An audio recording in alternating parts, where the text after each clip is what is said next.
What's going on, everybody? Ryan Anderson here, host of Get Bucked. This is episode 3. Time to bring on my co-host. That's Jackson Muniz. Jackson, how you doing? Doing good, man. I'm a little sad that closing weekend is upon us, but there's three really good cards still coming up, and it's time to build off of last week. We were close to hitting that pick five. I think we paid like 11,000. We were almost Yeah, there. So this week is we're gonna do it this week. big ticket last week. Someone in our comments either had it or was close to it. Yeah, I quick forget shout out exactly. to Jay Jackson on Twitter. Who they first of all thank you for listening, but second of all, congrats to. That's a awesome ticket, big score, 5-figure score. Absolutely. Happy we were able to give that out. Sad we couldn't, combine our tickets together and find that, but hey, that's what it's all about. So we'll get them this weekend. You mentioned it. Great closing card. Great closing 3 days, closing weekend here. We're recording this Thursday night. Thursday's card was great. Ended with a good price, I think, in the last one today, like 10 and 11 to 1 or something. And the one Ryan wire.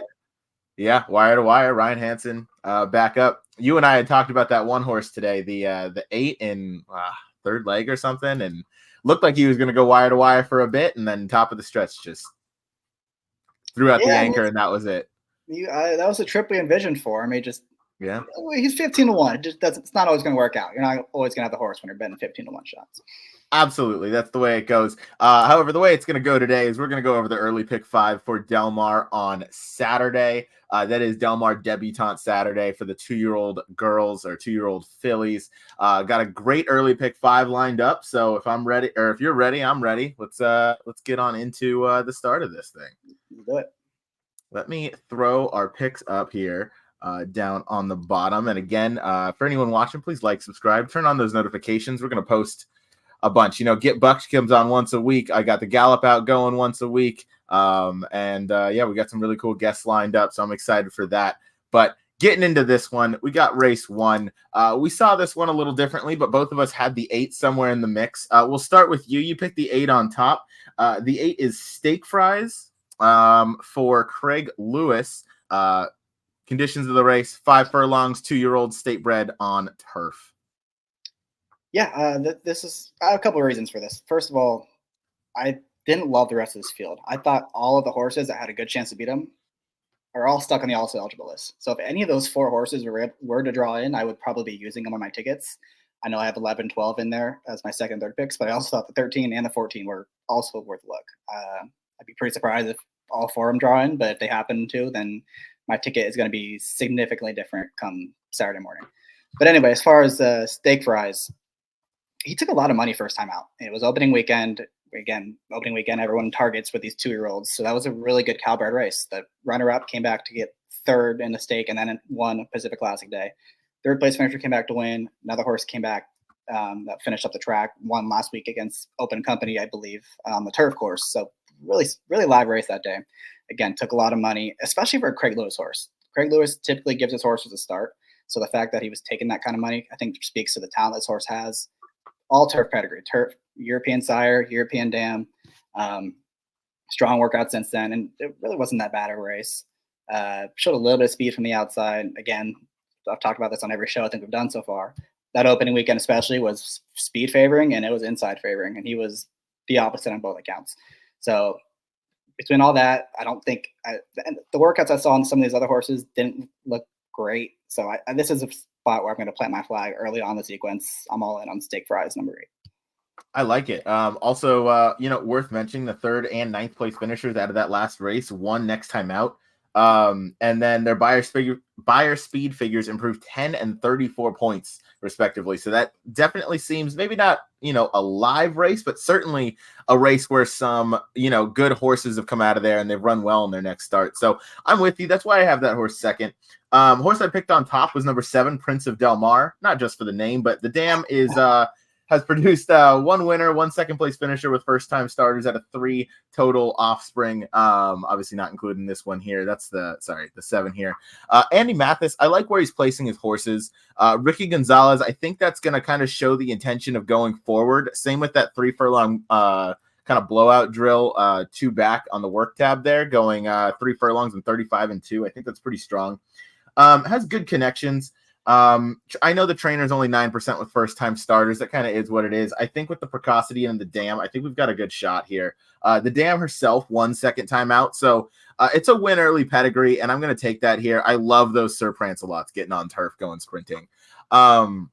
Before getting into our third and our other picks in this, I think it's really, I want to get your opinion. I think it's odd this meet, the 5 furlong turf sprints, you can win from any of the posts. Like I like it. But I'm sure you remember in years previous, especially the fall meet of 22, I believe those 1, 2, and 3 posts were essentially like 50% first and second throughout the duration of the meet, and that's now changed like drastically. So I think it makes the races more competitive. But what are your thoughts? 100%. And I remember exactly what you're talking about.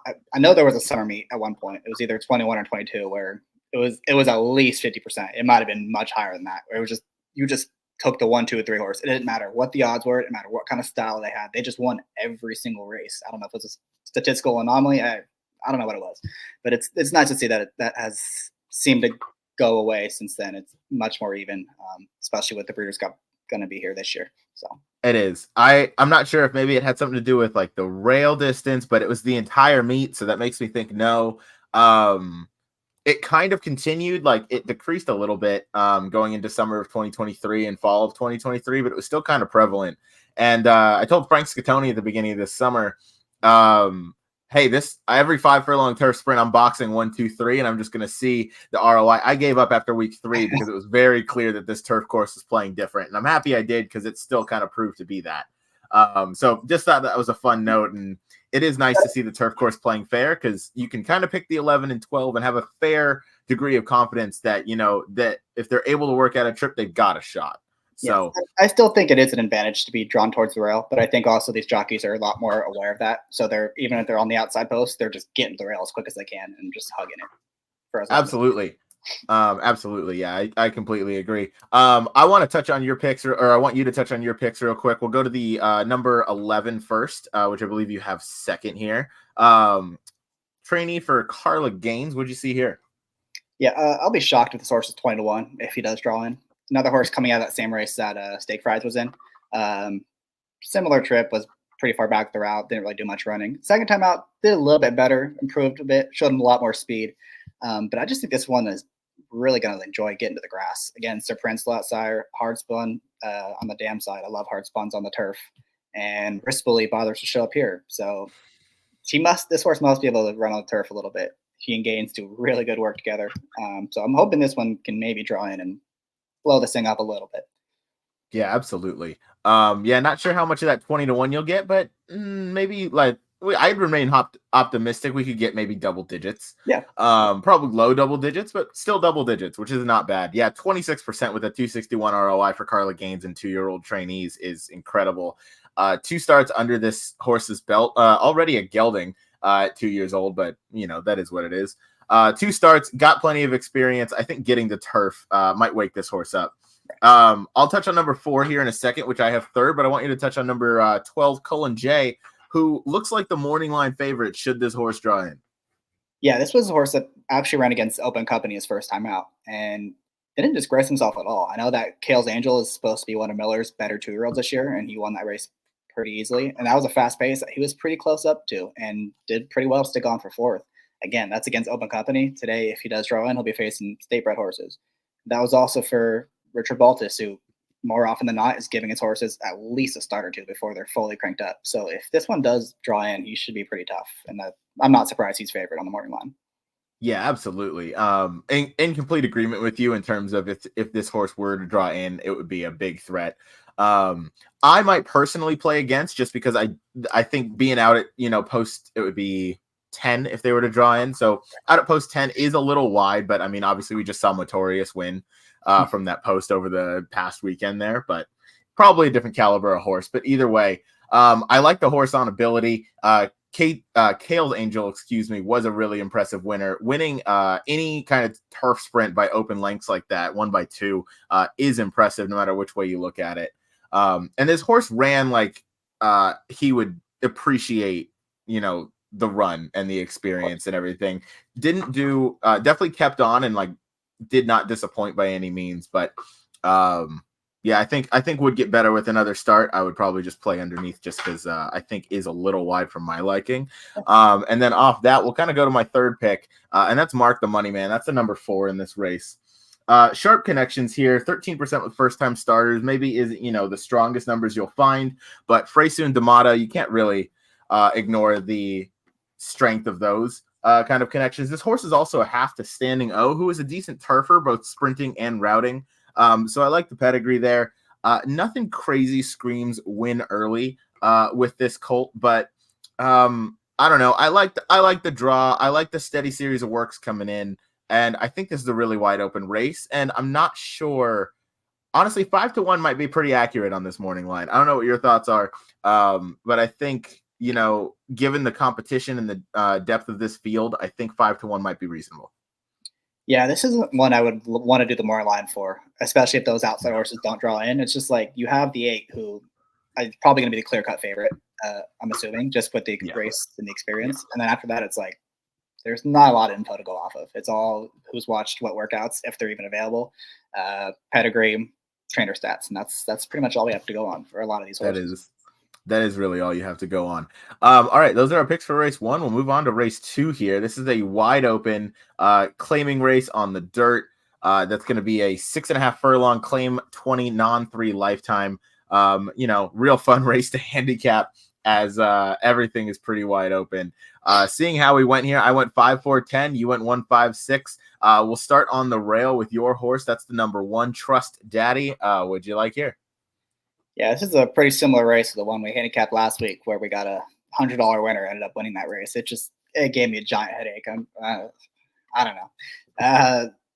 The 5 is clear the horse to be. I think we're both in agreement there. It's if the 5 shows up with his best, they're probably all running for second. I'm just hoping that he's not going to, because I have some stronger opinions elsewhere. So I'm going to start with the 1 horse, Trust Daddy, at 12-1.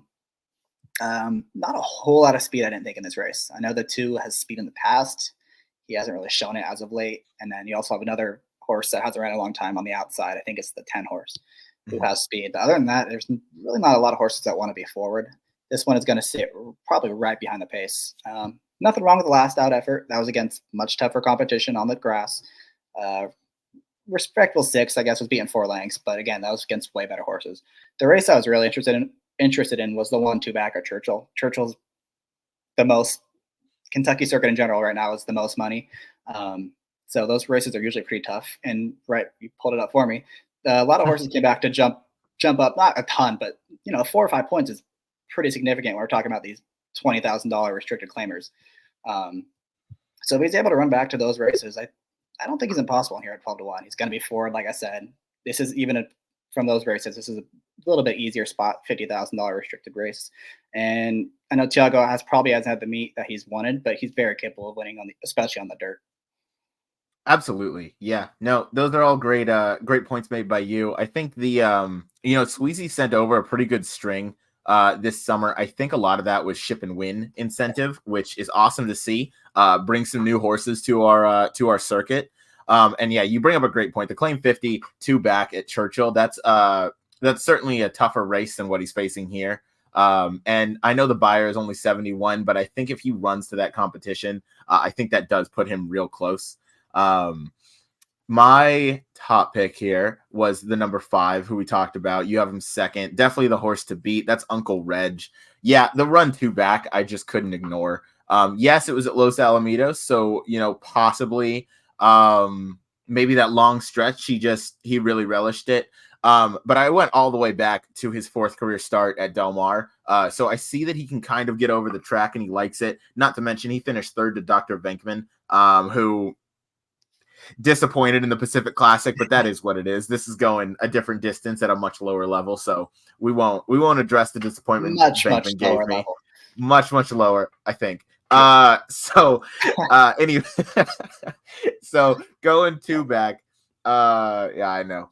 Going 2 back, this horse, Uncle Reg, 43% is Richard Baltus, second off a 45 to 180 day layoff. Those are sensational numbers. That's out of 14 starters, which not a huge amount, not a small amount. It's enough where you can tell this is something he's strong at, and he's been strong at this throughout his training career. 22% claiming as well. Rispoli Sticks going back to the dirt. Obviously been the regular rider the past 4, but being the horse to beat in here, it certainly makes sense that he's going to hang with this horse. And then, yeah, again, just that 2-back effort, I think, is just too strong. It's been proven this week or the past, 5 racing days. I think you can make up some ground now. Maybe not a lot, but you can make up some. And I think this horse is just going to outclass them. So I was nothing too creative here. I went with the 5 on top. I want to touch on your number 6 before I get to my second choice. That's Kahuna Magic. Yeah, just real quick on the 5 horse. I believe there was 2 horses. I think the third place finisher and the 4th place finisher both came back to win out of that dirt victory at Los Al. So that was a live race, and those are starter foes. These are non-winners or 3 claimers. So this is a big class drop for that horse. He'll be tough to beat. The 6th, another long shot, and again, open weekend was all speed. It was all speed. No one closed the entire weekend, and this horse came from the clouds. He's the only horse that did any kind of running.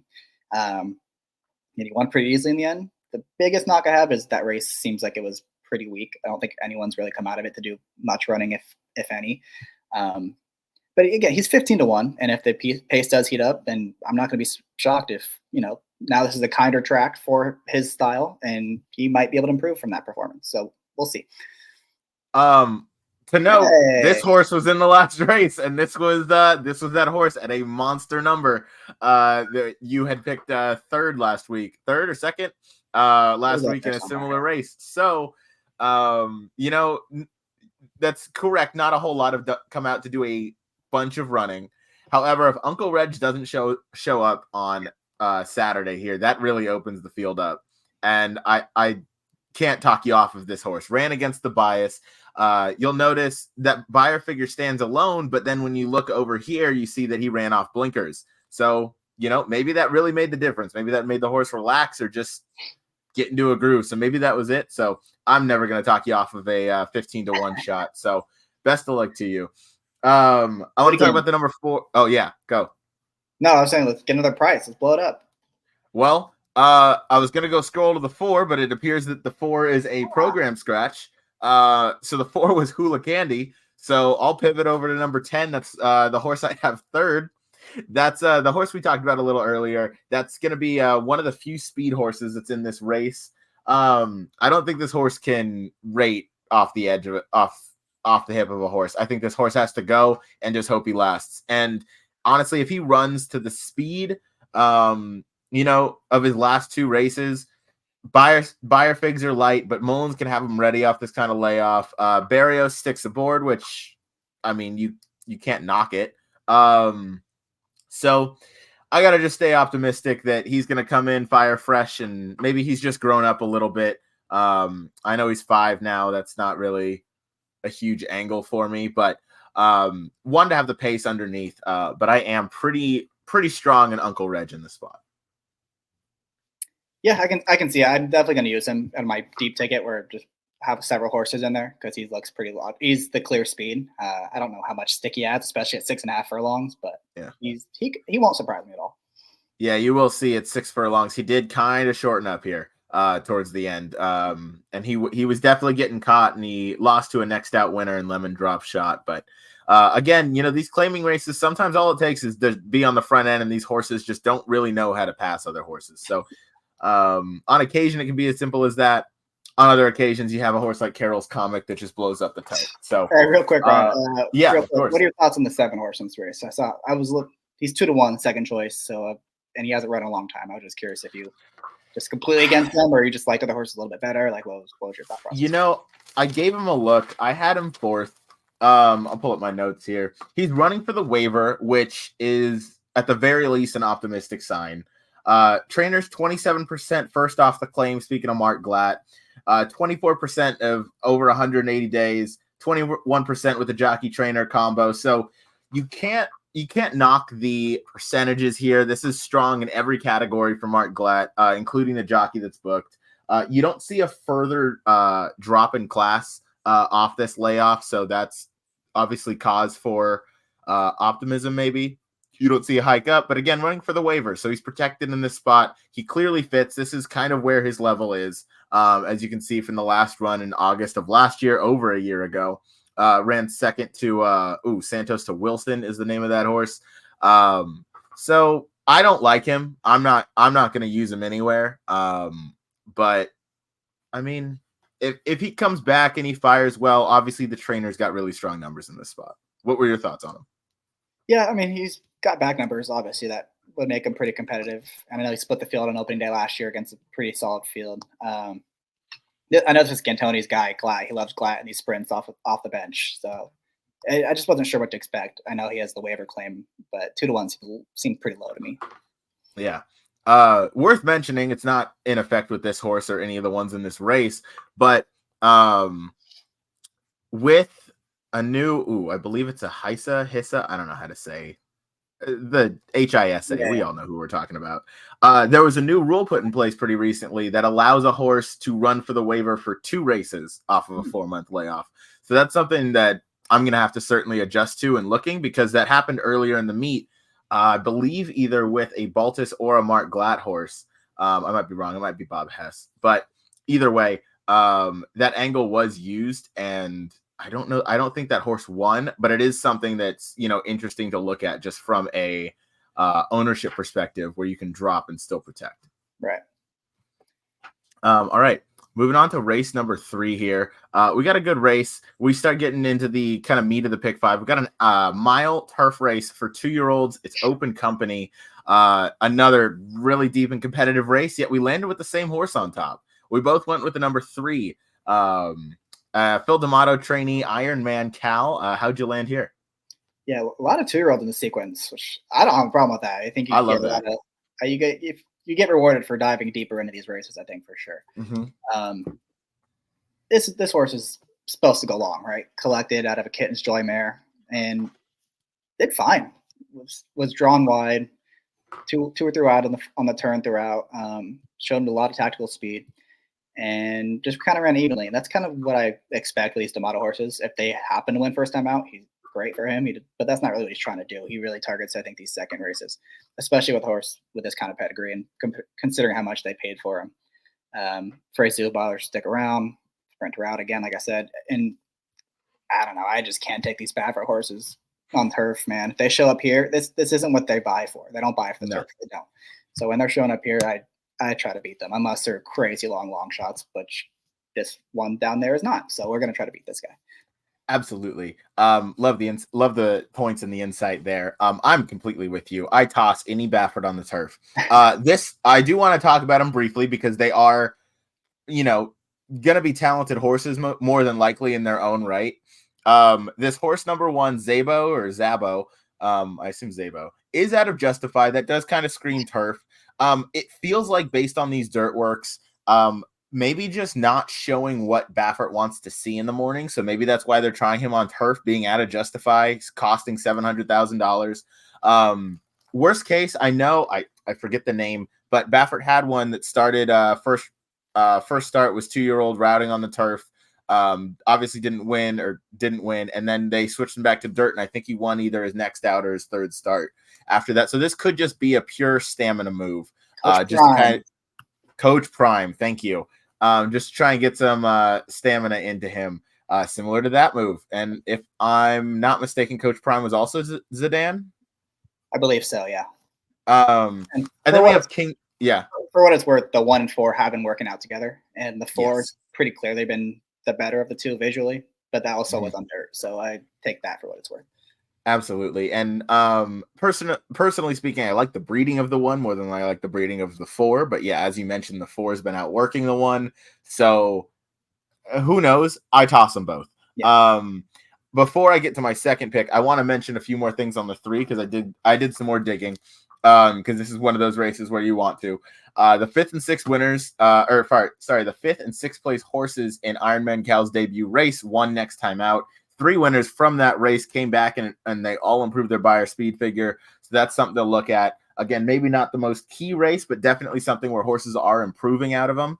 And then the other note, that I found that I thought was, or the other stat I found that was pretty interesting was that Phil D'Amato, the trainer here, is 7 for 22. That's 32% with 2-year-olds.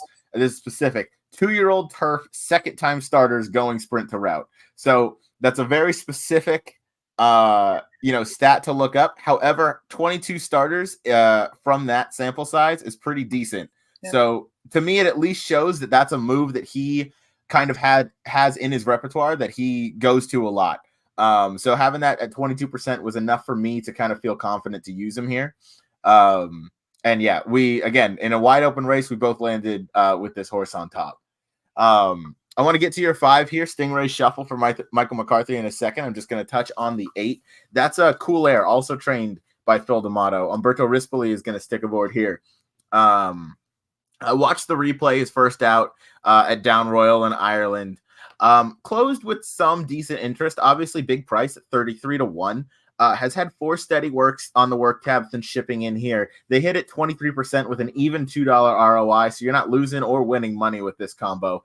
And it's one of those moves that just kind of makes sense. D'Amato and that team has been pretty good at knowing what horses to bring over here that are going to handle the ground. And again, 2-year-olds out there went 7 furlongs, so easily can get the mile, in my opinion. Normally you add a furlong and a half, at least in my kind of angles to when you bring them over of what they can handle. So that I thought that made the 8 pretty dangerous here. Obviously breeding is all European, French on the bottom, Irish on the top, out of Kodiak for Great Britain. So it's all over the place, but that all screams turf to me. So I think if he is fit, which D'Amato typically has him ready, I think that makes him a real threat here. Yeah, I don't have my top 3, but he'd definitely be the 4th horse I would use. I was watching his workouts, didn't really love what I saw, but the more I think about it, those were on the dirt, and this clearly is not a dirt horse. So maybe I shouldn't put too much stock into those works. Rispoli shows up, so obviously he's pretty well met. Yeah, something interesting about Del Mar that maybe not everybody knows is you can only work out on the turf if you've won on the turf before. So a lot of these European shippers, a lot of these first-time starters, it is complete guesswork. Keeneland, Saratoga, most other tracks, you can work out on the turf or their synthetic training track, and you can at least get an idea of what they're going to do. But at Del Mar, unless you've won over it, you are on the dirt, and it's going to be a guessing game for the most part. Got to preserve it. Absolutely. I want you to talk about your number 5 horse here, Stingray Shuffle, who you have second underneath Ironman. Yeah, this is another long shot play for me. I won't be shocked if he runs pretty well. McCarthy is one of the only trainers who I have zero issue with going long first time out. Like, it doesn't even factor into my handicapping, especially when I see his last work was 104. Like, they're clearly not worried about fitness. He's ready to go. I was able to watch his works pretty quick out of the gate. I'm assuming he's going to be forward, especially with Ricky Gonzalez riding. I actually really like Ricky on the turf. I know his numbers, percentage-wise winning, he doesn't do great, but his in the money numbers are actually pretty respectable, especially when you factor in he's also on 15, 20-1 shots a lot of the time on these grass races. So I'm actually a pretty big fan of Gonzalez on the turf. Again, I liked what I saw in his workouts. I think he can run a little bit, and those were on the dirt. This is pretty clearly a turf horse because they're running them here. And this isn't one I wanted to get beat by. And pretty similar case for my 3rd pick, which is the 2 for Doug O'Neill. Again, another horse who looked pretty good in the mornings. And I think it's noteworthy that they were having him work out with a couple of different horses that already came back to win. One was on Sunday, I believe. I think it was a Calbaret. I can't think of the name. I know he was the 2 horse. Pavel's coming. Oh man, yeah, something like that. Yeah. He was working out with that one. It was pretty much heads up with them, and was with another O'Neill horse who's running in the stake race that we're about to talk about. So he's been keeping pretty good company in the mornings. And O'Neill has a lot of horses. He can pick and choose who he wants to work with who. So I think that's pretty telling. And this one, Nyquist out of a Smart Strike mare, should love the turf.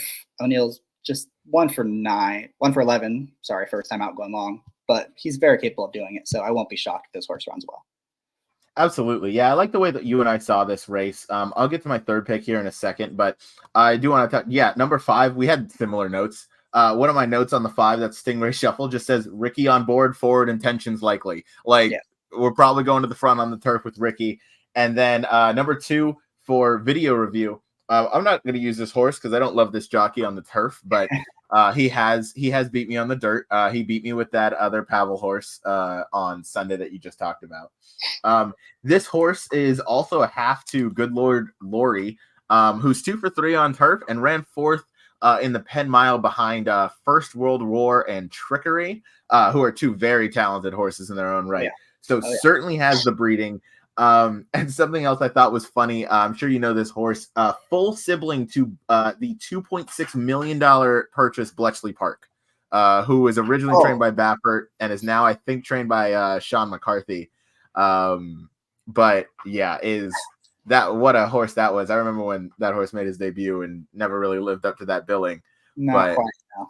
You know, clearly has the pedigree to be something special if they thought, you know, Bletchley Park was that much. Meanwhile, this horse sold for what the stud fee is. Yeah. So, you know, you get all types in horse racing, and that's what makes this game fun. It's because he's a grass horse. Grass horses don't sell for a lot in America. I'm not worried about it at all. They don't.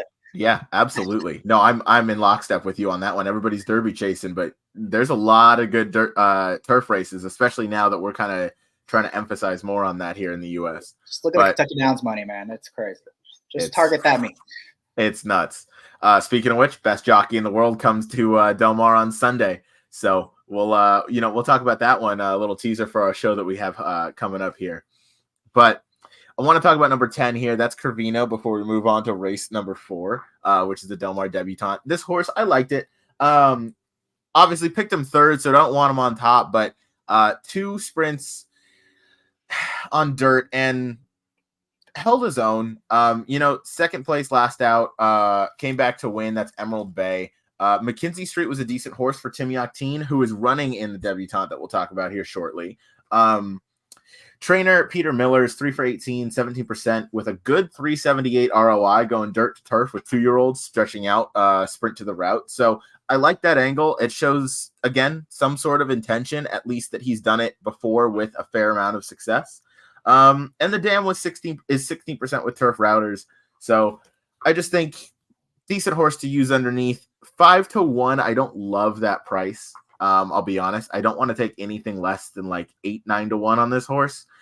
Just because I don't think he's going to be worth that. But maybe the morning line maker kind of knows something or has that kind of knowledge that maybe this horse is meant for the turf and this was the plan all along. Who knows? We'll certainly find out. Well, did you need deep diving on the pedigree here? I wasn't sure how this horse would take to the grass necessarily. Other than the dam being 16% with turf routers, no. I didn't see a whole lot. Dam was unraced, as you can see now. Right. Nothing too crazy. I mean, pretty low level winners in terms of turf success. Dirt definitely has a lot more. Synthetic has a little bit, but a lot of it was dirt. So maybe this is just kind of a grasping at straws type attempt. I also like the work coming in, going 5 furlongs and 59 and 2 after shipping in from San Luis Rey. Actually, after that last start, went back to San Luis Rey and is now back here. So I typically like that move from Peter Miller. Moving on to race number 4 here. That is the Grade 1 Del Mar Debutante. We're going 7 furlongs for these 2-year-olds. And I think we picked this race a little differently as I have Noonie on top and you have her nowhere. So I like that. I want to start with you. I want to start with the number 4. That is Vodka with a Twist for Phil D'Amato. Yeah, I mean, I guess we can talk about Noonie and Vodka with a Twist together because they ran in the same race. And yeah. I don't know, Noonie's first race was whatever. She ran against absolutely no one and did what she was supposed to do. Uncontested lead, smoked them. And then last time was supposed to have some competition on the lead, but the 3-horse, who's also in this race, didn't come out of the gate. That's Bodacious. Mm-hmm. And then the stablemate wasn't going to challenge her because there's no reason for the 2 Baffords to duel. So once again, she found herself on a pretty easy lead. And I don't know. With that kind of trip she had, I wanted to see her win by a lot more than a length and a half. I thought Vodka with a Twist ran arguably better in that race because she broke on top and then was wrangled back to the back of the pack, then made another move to get into contention. I just couldn't quite go by in the stretch. But I didn't think there's anything wrong with it. Sorry, score down for me, Ryan. Oh, yep. Sorry. Yeah, you're good. this I don't know. This is a horse that I was reading an article that the motto and Mike Smith were quoting and just saying, they didn't like the trip they had last time. They didn't like that they tried to make too many moves and that Nooney got alone in the lead. And I do think Nooney's gonna have a lot more competition this time because Night Beacon is not gonna be that far back, assuming she breaks. We've talked about Kyle Frey. He's gonna send. That's what he does. This horse ran really good first time out, and they think they can. I'm sure they think they can win. That's why they're here. They're gonna send. That's what she's good at. The one horse is a Tim Yakteen horse who already beat another Baffert and Usha we talked about last week. So this horse is really fast too. And now Nooney is stuck between these two horses. She's going to either have to duel with three horses and keep going and hold off these other horses, or she's going to do something which she's never done, which is rate. And I don't know. There's just a lot of red flags for me. I don't think she should be 4-5 against these horses. I don't think she's that great. If she beats me, that's fine. Like I have no problem with taking on this heavy favorite and taking a swing at blowing this thing up against a favorite I don't really like. So I'm going to keep the 4 in here and try to get this 2 off the board, or at least off the top spot. Nice. I can guarantee you there's going to be a bridge jumping scenario in the in those show pools in this race with Nooney. I picked her on top. I wasn't too creative. I think just naturally she looks like she's pretty speedy. I think she was shortening up a little bit in that last race, but I'm confident that this is going to be a spot that is going to be all right for her. I think she's going to sit off Proud Starlet. I've bet against Baffert a lot in these. There's other speed in the race. She's going to have to rate, or he's going to have to rate, and then kind of take over. And then they always just seem to relax. So this race, I love Nooney in the debut. I know to your point, she didn't beat much, but it was kind of how she beat him. She destroyed him. So coming back, I like it. Has improved the buyer a little bit, going 78 to 81. And I think just a logical step forward obviously puts her really close. She's obviously the horse to beat. This is nothing creative. To all your points with vodka with a twist, this is the horse to have coming late. This was a spread race for me in the pick 5 as a little hint there to what I did, because I don't think Nooney's a cinch by any means. These 2-year-olds, you can jump up race by race. Let's go ahead and touch on, though, a horse that we both have second, and that's the number 7, Jack's Magic Girl. Yeah, do you want to take this one, or? Yeah. So Jack's Magic Girl, yeah, I think this horse is interesting. Has definitely a good closing kick. Barrios gave her a great ride last time out, going long on the turf for trainer OJ. And yeah, 31% turf to dirt. They opt in this spot over the juvenile fillies, which is going to be the next race that we talk about here. Some strong dirt drills, added good magic, bred for the dirt. Our fellow West Coaster, Noah Maher, is also big on this horse. I believe he called this horse his bet of the meet. So a lot of hype on the West Coast guys going into this race. You and I both have him second. Both have her second. What did you see in her? Yeah, I thought it was really interesting she's showing up here because, like you said, the very next race is the juvenile turf for the fillies. She'd be like, I don't know, second or third choice probably in that race. Yeah. And the fact that they're bothering her show up in the debutante, I think, speaks volumes. It's not like she's really bred for the turf either. I mean, she's supposed to handle it, but I think she's supposed to be better on the dirt as well.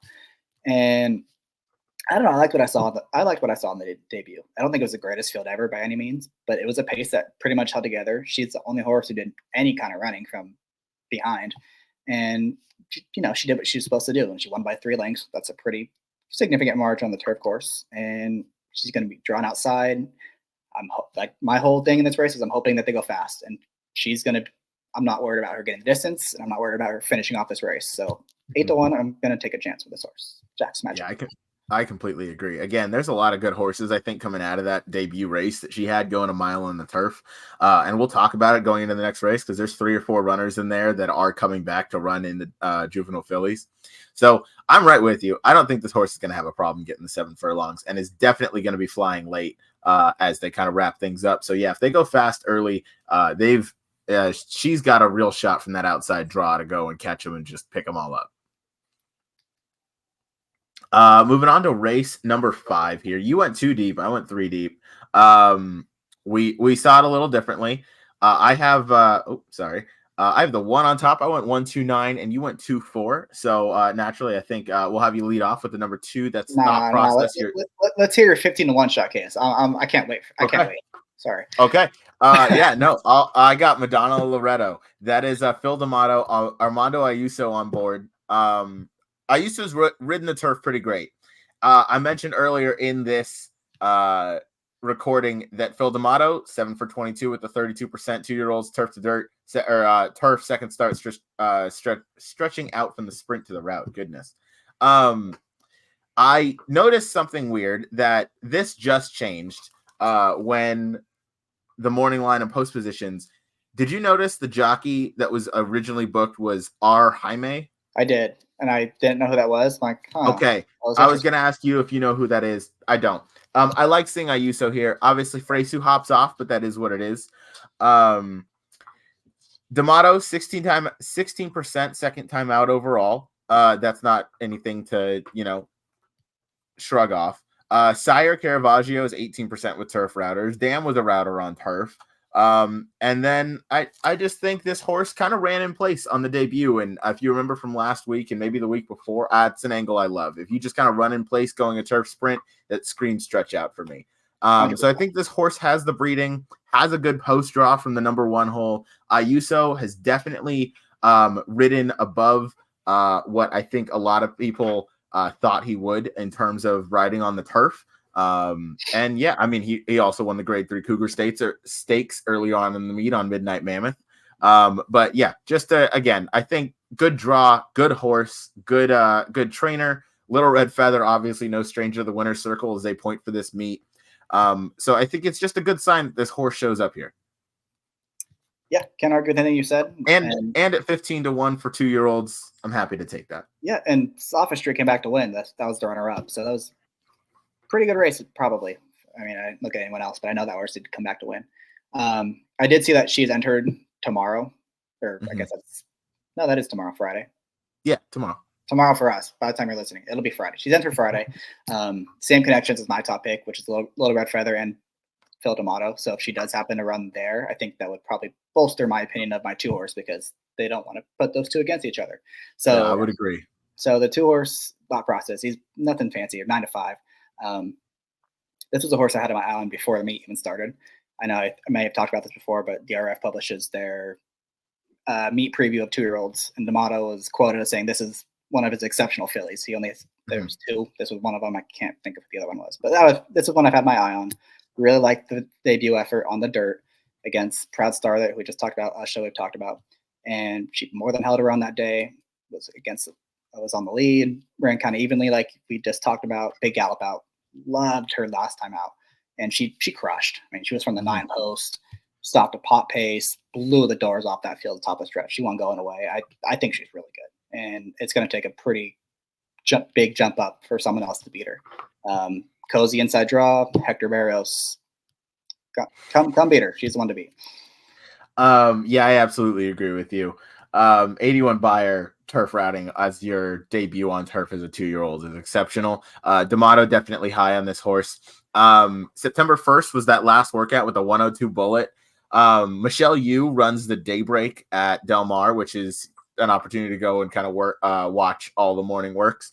So I went and caught the end of that September 1st morning work because that's when they get on the turf around like 9:30 a.m. I get up there. Phil D'Amato's string comes out, obviously led by Ice Cream You Scream, wonderful horse. But this horse walks onto the track and looks a monster.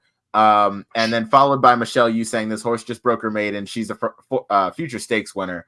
And Michelle certainly knows what to look for in a horse and what the appearance and everything. So, yeah, I couldn't pick her far off from first. And I did see that the number 1 Madonna of Loretto is entered tomorrow. So I'm thinking the same as you. If Madonna of Loretto runs tomorrow, that means this horse is, ready and primed. And I don't think there's any real doubt. Working 102 with the dogs out is also impressive as a 2-year-old. I can't remember seeing too many 81 buyers for 2-year-old fillies at Del Mar. I can't either. That's impressive. Usually they're in the 60s or low 70s. I mean, that's pretty high. Exactly. 81 would compete with some, kind of 3-year-olds in some of the kind of divisions.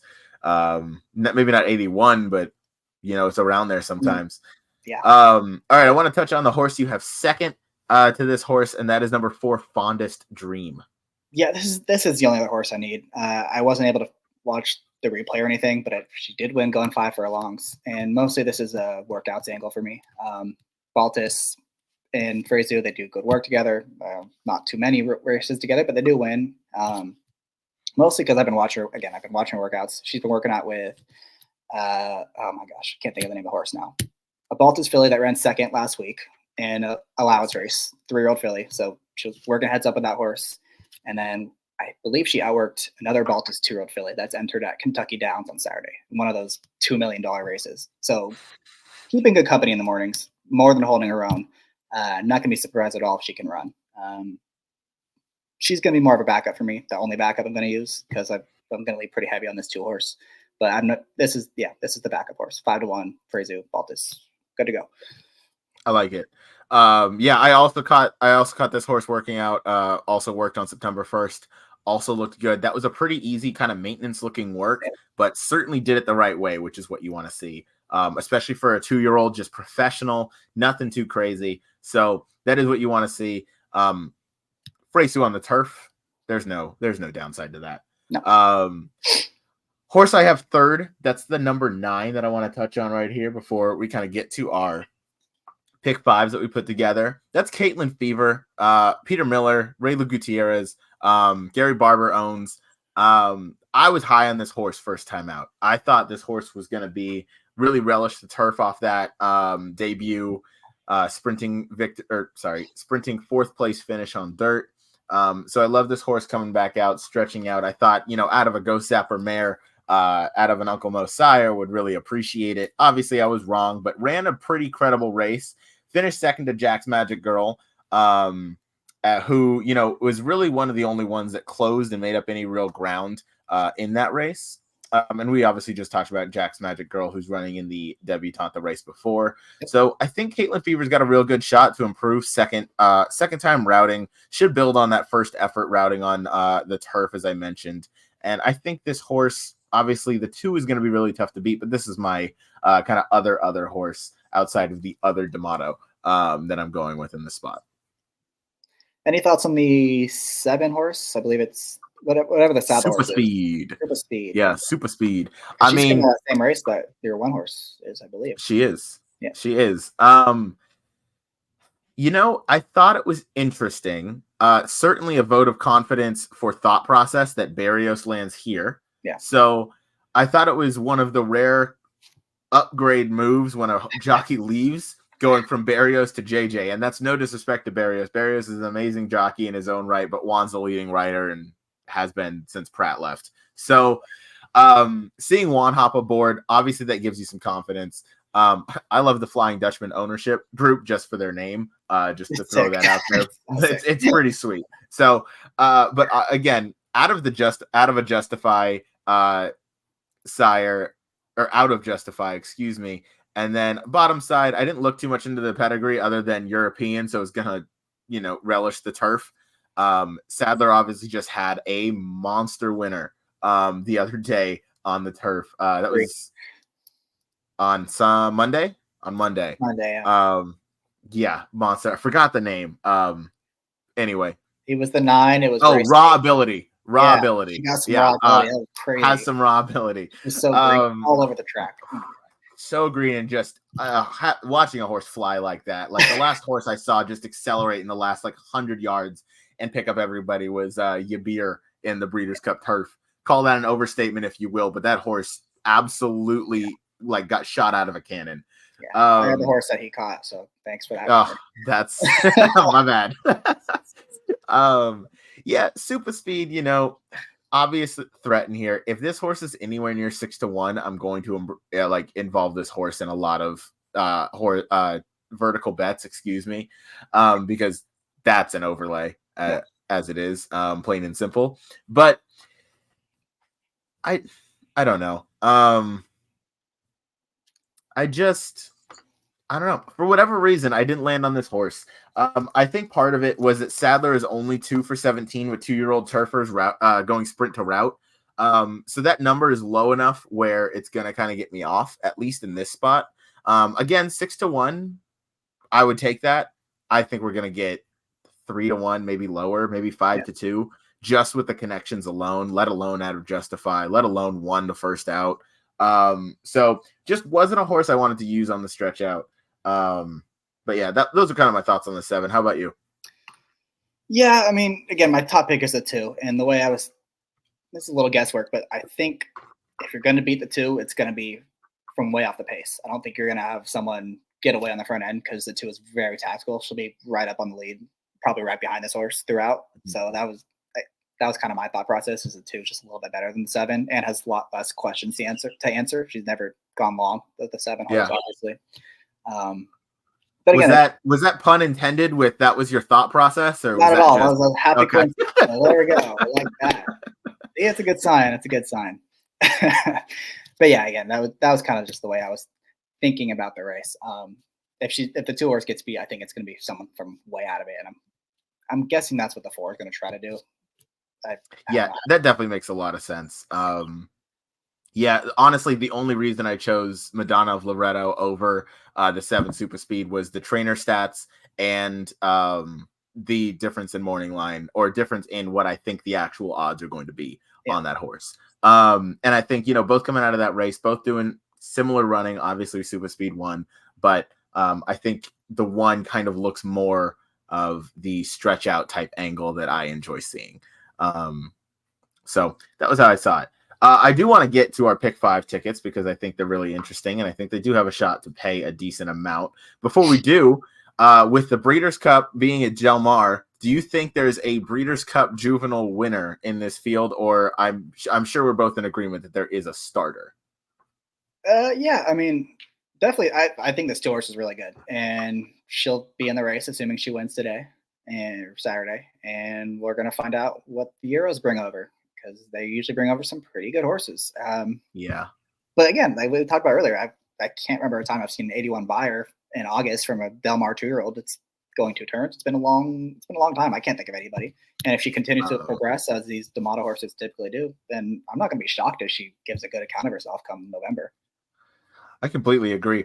I'm really curious to see how this horse, if this horse wins like she might win on Saturday, I think there's a real threat to certainly hit the board. Yeah. But yeah, as you mentioned, when the Euros ship over and when you get out, and you see the Aidan O'Brien, line of that's so just, cool.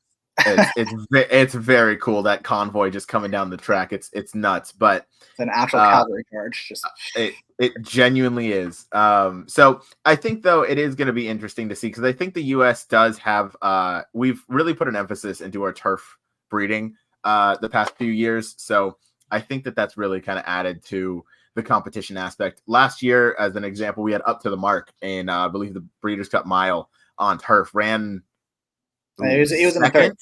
He was in the turf. It was in the turf. Sorry, yeah, you're right. Ran second to August Rodin, who is probably coming back this year. But that's a great account of ourselves. Hot take. I think he's probably our best turf horse since Wise Dan, maybe. I don't know. I think he's a lot better than Bricks and Mortar was. Yeah, I do too. I did too. And Bricks and Mortar was right as I was first getting into racing, like kind of 2019. But I did go and watch all of Bricks and Mortar's races, and obviously, yeah, seeing Up to the Mark was a real horse, and it's a shame we don't get to see him run this year. But thank you. It took the best ride of Ryan Moore's life to beat that horse, and it did. And he gave that ride. Ryan Moore is such a good jockey. It's ridiculous. Like just. That was the one where he skimmed the rail and then came up, right? It was literally scraping the paint the entire turn. It was I don't know how he got through, and then he won by like that much. And it's like, yep. And it's like that was the difference. He just waited on the rail, and then he knew what he had under him, and he gave not the exact same ride, but almost exact similar in the Pegasus World Cup turf, like 2 months later on River Tiber or oh, maybe not River Tiber, one of those horses. Whoever it was, yeah. Same, like scrape the paint the entire time, and just he's an exceptional rider who is patient enough to wait for the rail to open, and he gets rewarded time and again in the biggest of spots. So, good for him. But moving on to our pick 5 tickets. We have myself with a $48 ticket, you with a $54 ticket. I'll have you break yours down first. Yeah, and this is going to be very scratch dependent, as I talked about earlier. If none of those AEs draw in, the 8's going to be my single. If some of them do draw in, then I'm going to think about singling the 5 horse Uncle Reg in the following race. It all just kind of depends on where my strong opinions end up falling after the scratches. So let's just assume that they don't draw in, and I think Steak Fries is just probably better than those horses, so I'm going to single him. In the second race, we're going to be very deep. Respect Uncle Reg. I'll probably come back and play it again, singling Uncle Reg, and then still pressing everywhere else, just because I think he's the likeliest winner by a comfortable margin. But if he does not show up, then it's wide open. There's a lot of horses I can see winning. I can make cases for several of them, so we're deep there. 2, 3, 5 in this race. Again, the key thing is we're trying to beat the Bafferts, trying to get some value here, get a little separation. I think you can. I will probably throw in the 8 horse that you talked about. I think you probably convinced me there that that's one I needed in my tickets, not one I wanted to lose to, especially when I think I can beat the Baffert here, and I think I can beat the Baffert in the following race at 4 to 5. So we have enough separators where I feel a little comfortable going deeper. Really hoping the pace heats up here, and we can beat Nooney. The 1, 2, and 5 just got to go. Separate. Go clear by 5 lengths and let the closers come. Let the other Baffert win. It's the fillies. I will say, if you're going to beat Baffert, I think you want to beat him with his fillies and not his colts. I think his colts, they just dominate. Yeah. The fillies, I think, are a lot more vulnerable. So absolutely. No issue there trying to beat him with the 4, 6, and 7. Going to lean on the 4 just a tad probably, but 6 and 7 are very logical too. And then the last race, and again, I'm going to be 2-4, but I'm going to come back again and press up that 2, I believe, because we talked about it. I think she's really good. Absolutely. Yeah, that's a great ticket. Obviously, yeah, scratch dependent is going to change a good amount of this. I'll break it down. First leg, I went 4, 7, 8 in there using that 8 horse, which I think is going to be a really strong horse. I also like the Mark the Money Man that we talked about, and Prince of Del Mar, which was my top pick in that race. Just the Sir Prancelots. I love him. He had another winner on the turf today. Second race, I'm going to single Uncle Reg. I didn't mention this earlier. I have a weird feeling this horse is going to scratch. Good. I don't know why. I feel like this horse might scratch. And if it does, that's really going to throw a wrench into this ticket.